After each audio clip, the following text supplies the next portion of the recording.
Okay, so again, my name is Walid, and I like gaming.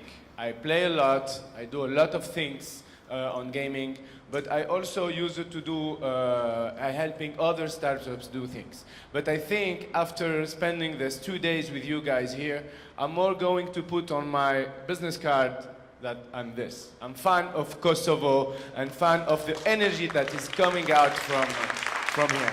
Yes. Because I'm coming from a country, and he already said it, but who can recognize this flag? Tunisia, yes, thank you.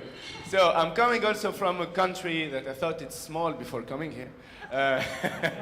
And we are 10 million. You are 1.5 or 1.7. So we are a little bit bigger, where there is a lot of energy. And in my country, I founded Digitalmania, which is my company. We do games for 6 years now.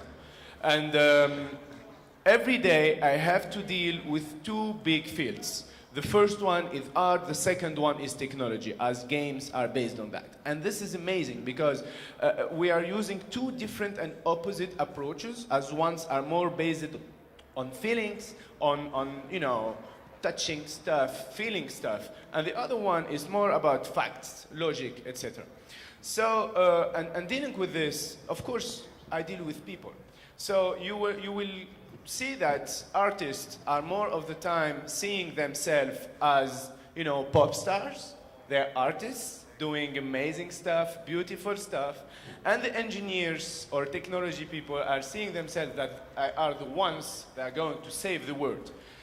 But I like how each other see each other, because the tech people are seeing artists as babies who are just playing with colors, and the art guys are seeing the technology people as geeks, just hanging out with machines.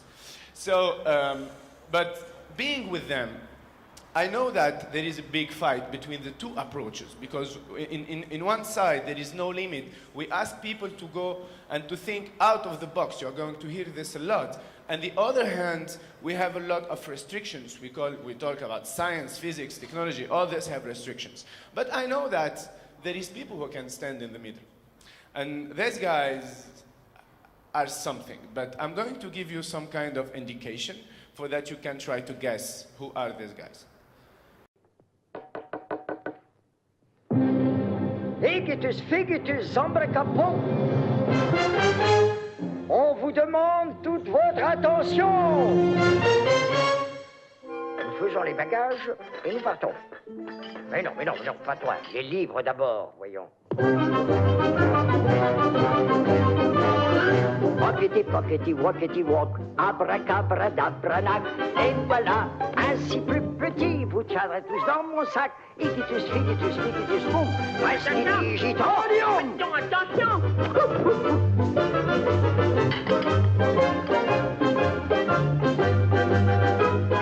Alicapes, Balacares, Malacames, Meripades, pockety, pockety, walkety, walk.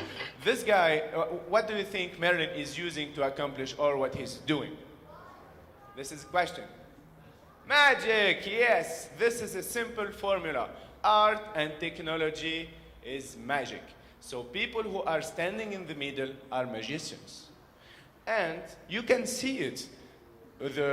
All the magicians that we are seeing today, they are mastering these 5 things who define magic. They have abilities. They can control science, they master science. They, of course, use a lot of technology, psychology, and a lot of staging to take you with them in a beautiful words and experiences.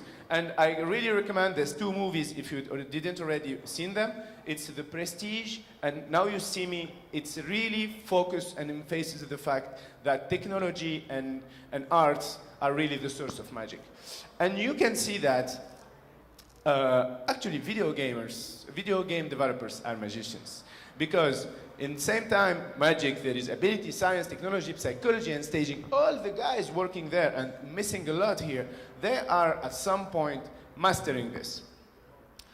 And over the time, you will see that this is the list of all the arts that is existing.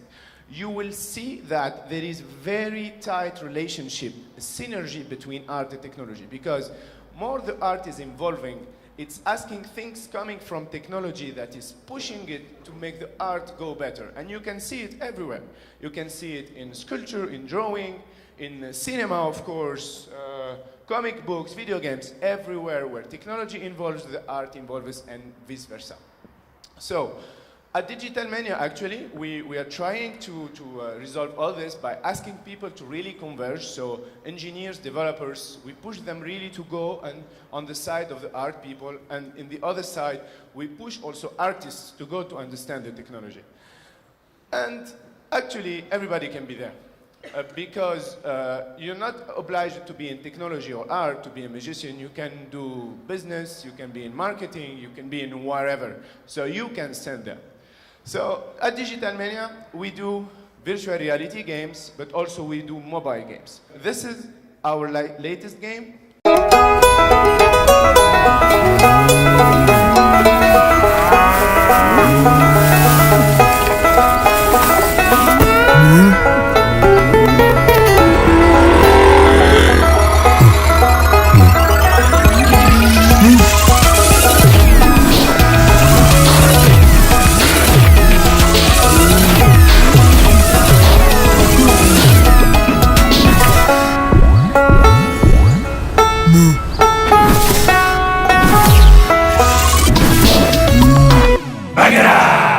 اجا الاول واربح بقرة جو ديجيتال مانيا جديد في ستور أوريدو تونس. فك بقرات أصحابك وكان نهار الأربعاء مع نص النهار انت تجي الأول في الكلاسمون تربح بقرة. اي نعم بقرة بالحق. تيليشارجيها واربح البقرة اللي فيها وتابعها على الفيسبوك وتويتر. You need a translation, right? So, yeah, thank you.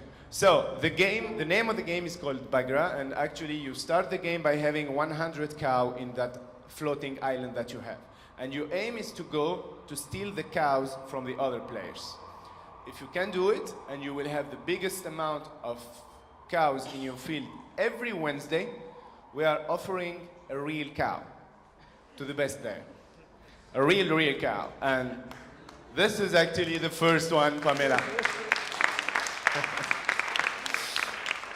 So that was the first one. This is a nice selfie with my team, and we offer it for 4 weeks in a row, a cow for the best players. We launched the game in Tunisia as a soft launch. It wasn't available worldwide because we just wanted to try it. And actually, this is a technique that we have to bring more visibility, more media to talk about us, more public relations stuff.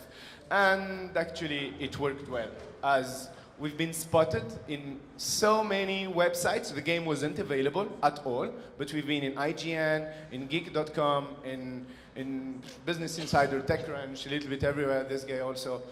This guy, the second one, this is Brigitte, the second cow, and we got 4. So now the game is not available anymore because we are working again on it, and we are preparing the international launch. And so you also guys will be able to play the game. As if you win the cow, you will have, let's say, 3 choices. Or you come to Tunis to take it, because the cow will be in our garden. Or you can offer it to an NGO that will give it to a poor family, because every cow that you are offering is a pregnant, milky cow. So it can be a source of revenue to that family. And the third one, and I know that a lot of people will not like it, but if you really insist, we can send it to you, but in steaks. You can do a big barbecue. Not good. So, to do this, I'm not alone. I'm with an amazing team. We won several prizes in Tunisia, but also a little bit everywhere. So, and really, thanks to them, I'm just the glue and the catalyst that's making all this working. And we have a vision. We want to do great games, but we also want to put a layer of a real added value. So the real added value can be a cow that we can offer. It can be a learning, it can be an experience, it can be meeting with somebody. So this is really what is driving us every day to make new games. And I'm going to show you a few examples. But this led us actually to think about the gamification. Because we do games, but we also think how to make boring things better through gamification techniques. So, and gamification actually, when we start thinking about something, it's the only one design stuff, or at least that I know, that is really based and focusing on human behavior, on human design. We think, of course, about users, etc. This is, you will hear it everywhere. But human is completely different because it has a brain. The brain functions in two different ways. There is the left one, which is very logical, who's doing a lot of things, but in a very, but its motivation is a little bit, we call it extrinsic. It's here, okay? And extrinsic means that you are motivated because you want to obtain something that you don't have. On the other hand, the right brain, it's more creative. Its motivation comes more about time spending with your friends, for example, or because you are playing a game just because of playing it. And this is more intrinsic approach about this type of techniques. And to do game, actually, let's start about any kind of boring situation. You want to go from a primal situation to an objective. And in the way, in the path, you have what we call the challenge zone. So you have an opening, you have a closing, and you discover, and every game is built on something like this. But it can be more complex, more things happening in the middle. And we are using, actually, a technique or methodology which is called, let's try to guess together. It starts with J, after A. We are talking about game, yeah, good. So, actually the approach is called game. Game for goals, action, merit, and evaluation. This is an approach that you can even try it on your everyday life. So you have a goal that you want to reach, or you want the player to reach that goals. So you are going to give them tools and action to do that. And same time, if they can do it, they need to win something. So there is a merit coming out of it. And at the end of every experience, the player do the evaluation, but you also evaluate that experience to see what is happening. And you are going to see through two examples how we are implementing this. But one of the best things that I like in this approach is we talk about the flow. In every experience, you need to get in something that, in some kind of situation where the ratio between your skills and the hardness of the experience is proportional, but it's growing. So if it's very hard, for example, it's frustrating. So if you are losing every time, you get frustrated, you throw the phone and you don't want to play anymore, or you don't want to see the sport anymore. And if it's too easy, it's boring. Imagine a game where you win every time. There is no challenge anymore. So all our objective is to put the player in this situation which we call the flow, where you are all the time motivated, you are learning, you can lose, you can lose things here, but you can come back because you learn from it. And to do some things, play. So we created a game 3 years ago. It's called Malajala, which means, I try to translate, which means, wow, the corruption. And this game is actually aiming childs from 4 to 12, or to, let's say, also young, from 13 to 18, to show them the impact that can have a corruption on their lives. And so we created this character, which we call the monster of corruption, as we weren't able to aim people. So this guy is working in a bank, I think, and it's all coming through, corruption is coming. It's coming on pressure coming from the society. So it's coming out from me. This is my money, and his aim is to eat it. But my aim is to take it and to put it in the right place. So this one, the first level, I won it, and after there is 6 different words. One is the bank, the other one the school, the hospital, a lot of things. So, and this is why we did a character like that, because we have a law where we cannot put, for example, a policeman in a game and say, yeah, this guy is very bad and he's taking corruption, taking money from us. So we create a whole universe about this, And if we try to, so this is some feedbacks coming. So it was made for an NGO. They didn't got any budget. So with zero budget of communication, we got 25,000 players in 2 weeks. And this is what I like. People stayed playing, and 47% of them finished the game. It's a game for 1 hour, 1 hour and a half of gameplay. And we got 80% between 13 to 18-year-old. So we completely reached the objective of this game. And if you think about our approach as a game approach, so yeah, the goal was to make some kind of consciousness about the danger of the corruption, and you need to beat the corruption. But we give them the action to put the money in the right place and to avoid the corruption monster. And of course, the merit was Facebook leaderboard. People were sharing it, and we invited all the one who finished the game to a very big event, and they even been in media talking about it, etc. And we evaluated the whole thing through the metrics. Now lately, we launched this, Dannous, which is very cute way to say dinar, which is our currency. It's a game that was ordered by Mercy Corps, and they asked us to create something that will help young people understand the financial mechanism and tools. So you start, you create your own character. Raiko, it's you. And this is your city. So it's some kind of Sim City, but between Sims and Sim City. And you have a life, and your life is based on, for example, you have your parents, you can go to them, eat for free, and get some money. And the whole objective of the game is that this is your happiness, this is productivity, energy, and that this is your money. And you have to stay alive. That means that you don't have to go in bankruptcy for 50 days. So you need to finish the game. So you can take money from them. As soon as you take money, we ask you to go open a bank account, because the bank account, it's on the map. And of course, we give you all the tools for that you can follow. Can you imagine that people don't know what is a budget mean? Or if they know, they never consider, we went on the street and we've seen 500 young to come out with all this. They just cannot figure out to have a budget before getting married. So that was the insight coming from the street, coming from the people. This is why we told you it's human design based. It's about feelings. Wedding, I mean, it's love, it's life, it's constructing something.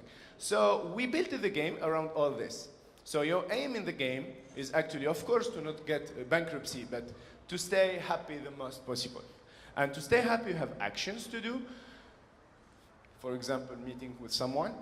If you go to a cafe with your friends, and this is all coming from the game. There is a lot of surprises happening in the game.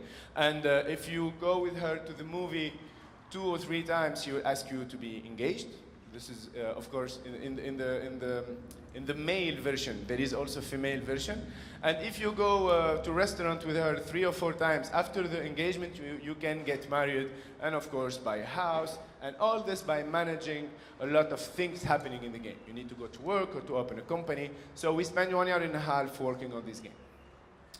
And again, we can see that we use this technique. So understand what's the concept of budget, that was the goal, simulate a life in a very fast pace, and don't get bankrupt, that was the action. And of course, the merit, virtual money, and we're still launching the game. I don't have metrics to give you right now, but it will come very soon.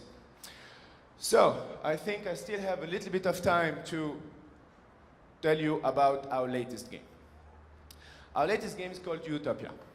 Utopia was an experiment that we did last year in Tunisia with a local telecom operator. So we gamified Google Maps. So this is you, it's in French. This is all the other players. You are seeing them in real time playing.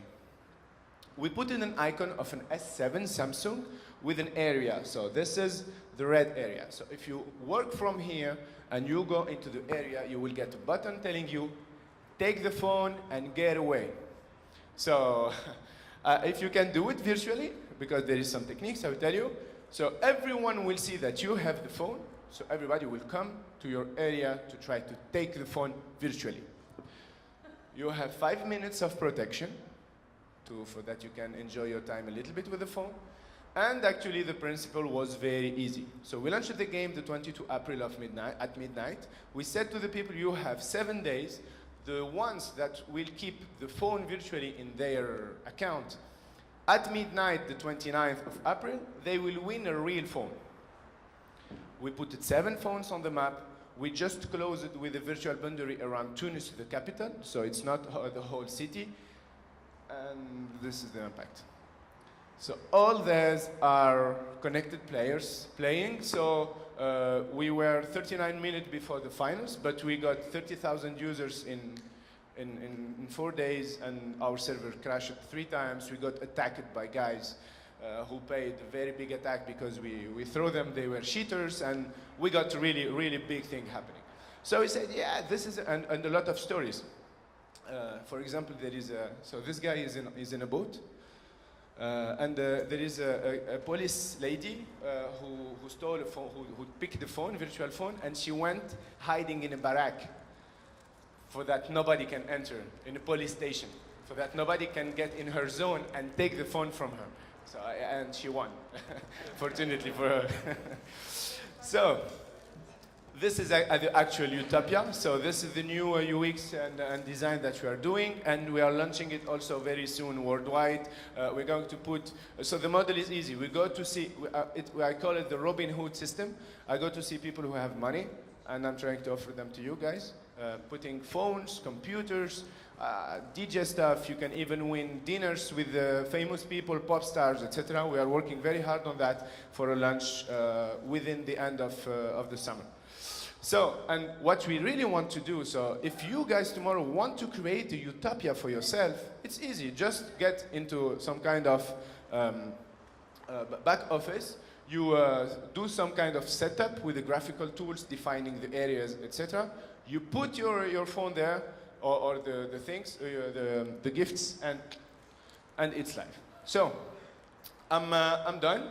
There is one thing that's really interesting about what I'm doing, and you are going to hear from everybody that you need to work hard, you need to get inspired, you need motivation, you need to think out of the box, and all this. Yes, I totally agree with them, but there is something that sometimes we miss, and it's having fun.